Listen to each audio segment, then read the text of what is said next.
السلام عليكم ورحمة الله وبركاته.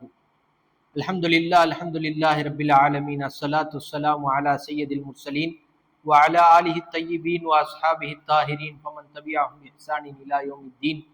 أما بعد فقد قال الله تعالى في كلامه المجيد: أعوذ بالله من الشيطان الرجيم بفضل بسم الله الرحمن الرحيم. في قلوبهم مرض فزادهم الله مرضا وَلَهُمْ عَذَابٌ أَلِيمٌ بِمَا كَانُوا يَكْذِبُونَ. صدق الله العظيم.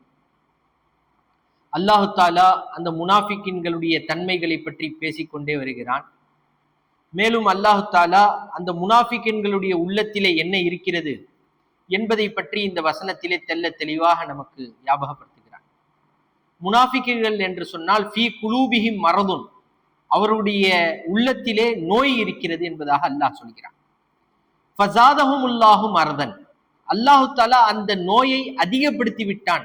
அவர்களுக்கு இருக்கக்கூடிய அந்த நோயை அல்லாஹ் அதிகப்படுத்தி விட்டான். வலஹும் அஸாபுன் அலீமும் பிமா கானூ யக்ஸிபூன், அவர்கள் பொய்ப்படுத்தியதின் காரணத்தினால் அவர்களுக்கு வேதனை தரக்கூடிய மிக கடுமையான வேதனை இருக்கிறது என்பதாக அல்லாஹ் ரப்புல் இஸ்ஸத் இந்த வசனத்திலே நமக்கு ஞாபகப்படுத்துகிறான்.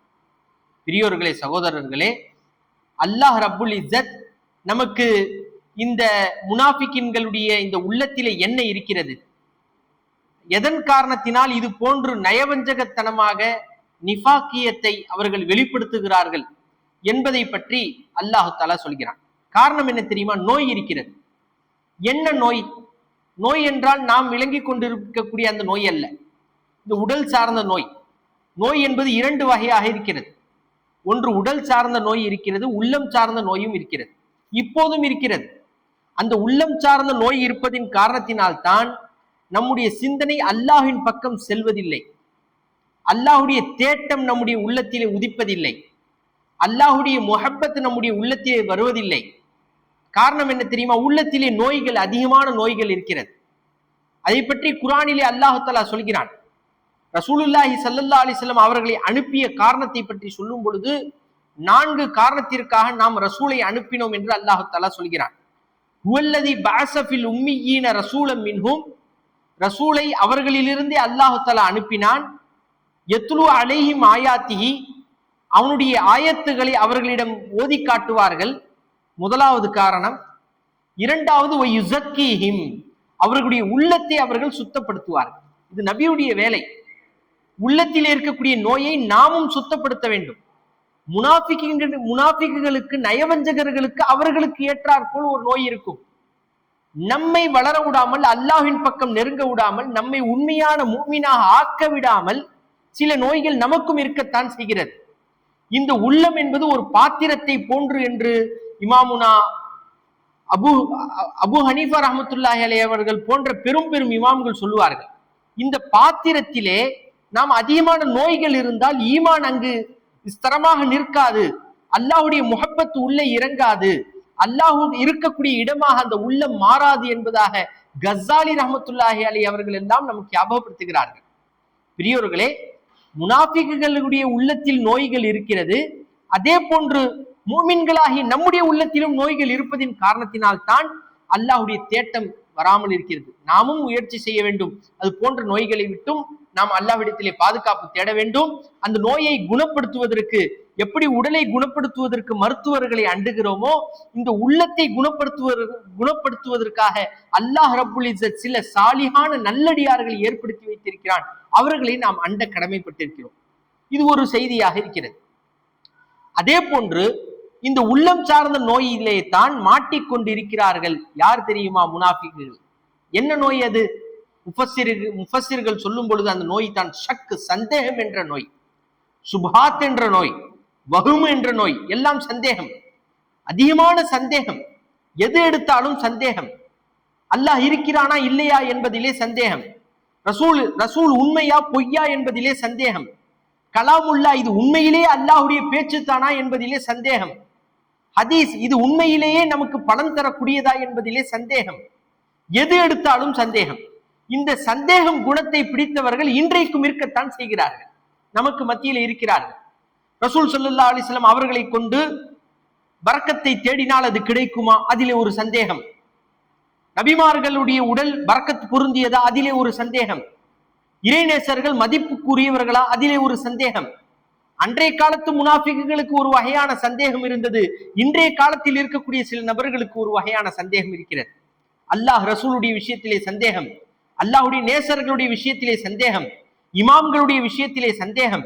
இன்றைக்கு உம்மத்தை பல பல பல பங்காக இது போன்ற சந்தேகத்தின் காரணமாக பிரித்து விட்டார்கள் என்பது வருத்தத்துக்குரிய ஒரு விஷயமாக இருக்கிறது. இந்த சந்தேகம் குணம் இருக்கிறதே, இது முனாஃபிக்குகளுடைய உள்ளத்திலே இருந்த நோய் என்பதாக முஃபஸ்ஸிர்கள் முஹத்திஸுகள் நமக்கு ஞாபகப்படுத்துகிறார்கள்.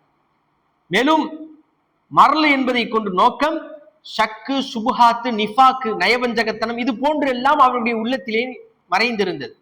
ஹசது இருந்தது, பொறாமை இருந்தது. மேலும் இஸ்லாத்தின் மீது ஒரு வகையான ஒரு வெறுப்பு இருந்தது.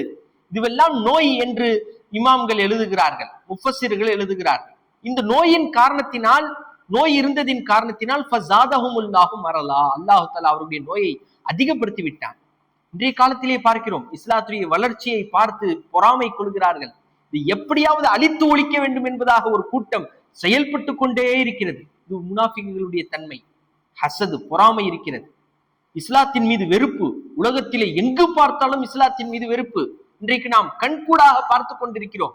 இஸ்லாத்தை எப்படி அழிப்பது என்று அதற்கு துடித்துக் கொண்டே இருக்கிறார்கள். இது பல ஆண்டுகளாக நடந்து கொண்டே இருக்கக்கூடிய ஒரு விஷயம்தான். இந்த முனாஃபிக்குகள் இருந்து கொண்டே தான் இருக்கிறார்கள். எனவே பெரியோர்களே, சகோதரர்களே, இந்த வசனத்திலே அல்லாஹ் தஆலா அதைத்தான் குறிப்பிட்டு காட்டுகிறான். ஃபீ குலூபிஹிம் மரதுன், அந்த முனாஃபிக்குகளுடைய உள்ளத்திலே நோய் இருக்கிறது. என்ன நோய் தெரியுமா? சந்தேகம் என்ற நோய், ஷக்கு என்ற நோய், சுப்ஹாத் என்ற நோய். அந்த நோய் இருப்பதின் காரணத்தினால் ஃபஸாதஹுமுல்லாஹு மரலா, அல்லாஹ் தஆலா அந்த நோயை அதிகப்படுத்தி விட்டான் என்பதாக குறிப்பிடுகிறார். குர்துபி ரஹ்மத்துல்லாஹி அலைஹி அவர்களிடத்திலே ஒரு கேள்வி கேட்கப்பட்டது. ஏன் ரசூலுல்லாஹி ஸல்லல்லாஹு அலைஹி வஸல்லம் முனாஃபிக்குகளை மட்டும் கொலை செய்யவில்லை, அனைத்து காஃபிர்களையும் கொலை செய்தார்கள், இஸ்லாத்திற்கு எதிரானவர்களை அழித்தார்கள், அவர்களுக்கு தண்டனைகளை கொடுத்தார்கள், ஏன் நயவஞ்சகர்களுக்கு கொடுக்கவில்லை என்று கேட்ட பொழுது, அவர்கள் இஸ்லாத்தை வெளிப்படையாக வெளிப்படுத்தியதின் காரணத்தினால், வெளிரங்கத்தில் அவர்கள் முஸ்லிம் போன்று தெரிந்ததின் காரணத்தினால், அரபுகளுக்கு மத்தியிலே ஒரு குழப்பம் வந்துவிடக் கூடாது, இந்த ரசூல் தன்னுடைய கூட்டத்தையே தண்டிக்கிறார், கண்டிக்கிறார் என்ற குழப்பம் வந்துவிடக் கூடாது என்பதற்காக நாயகம் ஸல்லல்லாஹு அலைஹி வஸல்லம் அவர்களை கண்டிக்காமல் விட்டு விட்டார்கள் என்பதாக முஃபஸ்ஸிர்கள் நமக்கு ஞாபகப்படுத்துகிறார்கள். அவர்களை அல்லாஹ் தஆலா மறுமையிலே வைத்து அஸாபிலே மிக கடுமையான வேதனையிலே, காஃபிர்களை விட மிக கடுமையான வேதனையிலே அல்லாஹ் தஆலா அவர்களை போடுவான் என்பதை குர்ஆனுடைய ஆயத்தின் மூலமாக நாம் பார்க்கிறோம். தர்கில் அஸ்ஃபல், மிக நரகத்துடைய மிக அடித்தட்டிலே இருப்பார்கள் என்பதாக குர்ஆனுடைய வசனங்களின் மூலமாக பார்க்கிறோம். ஆக மொத்தத்திலே ஃபீ குலூபிஹிம் மரலுன், அவருடைய உள்ளத்திலே நோய் இருக்கும். என்ன நோய்? சந்தேகம் என்ற நோய்.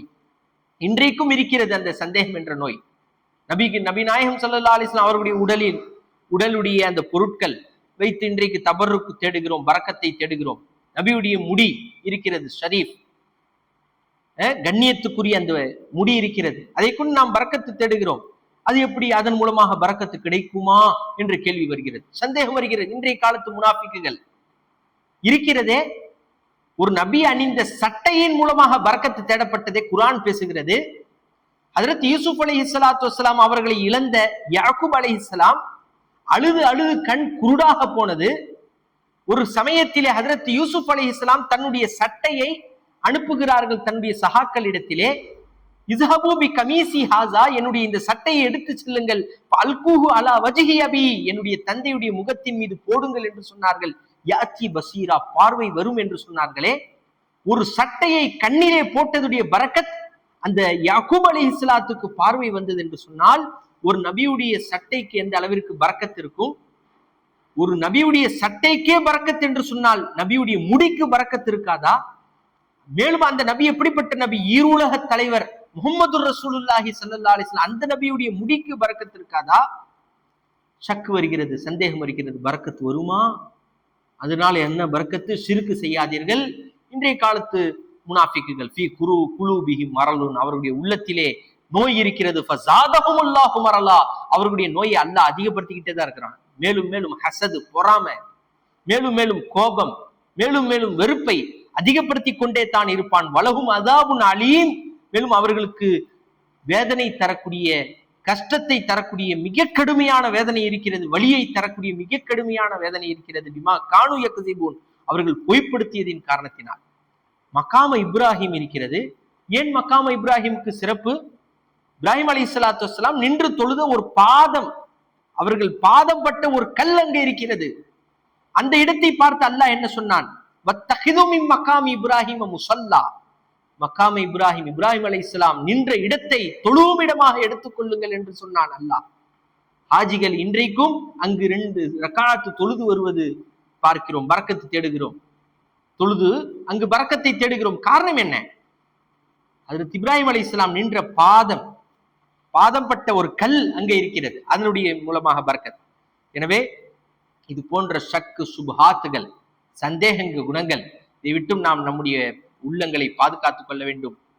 அல்லாஹு தஆலா தௌஃபீக் செய்ய வேண்டும்.